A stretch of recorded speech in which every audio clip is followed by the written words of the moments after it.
എന്താണ് ജനനം? എന്താണ് മരണം?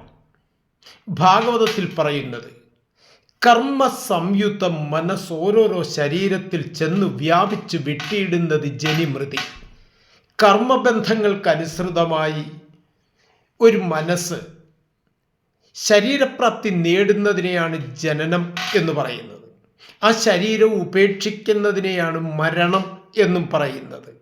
അപ്പോൾ സ്വാഭാവികമായും ഒരു ചോദ്യം ഉരുത്തിരിഞ്ഞു വരും, അപ്പോൾ മനസ്സും ആത്മാവും തമ്മിൽ എന്താണ് ബന്ധം? ഭഗവാൻ തന്നെ പറയുന്നുണ്ട്, ഈ ഗുണക്കാം ആത്മാവിനെ മാനസം എന്ന് ചൊല്ലൂ. ഗുണങ്ങൾ വിട്ടാൽ പിന്നെ മാനസം തന്നെ ആത്മാ. വിഷയങ്ങളാൽ ബന്ധിക്കപ്പെട്ട് നിൽക്കുന്ന ആത്മാവാണ് മനസ്സ് എന്ന് പറയുന്നു. ആ വിഷയബന്ധം വെടിഞ്ഞാൽ മനസ്സെന്തായി? ആത്മാവായി മാറുന്നു. ഇത് എല്ലാവരുടെയും ഓർമ്മയിലുണ്ടാവണം.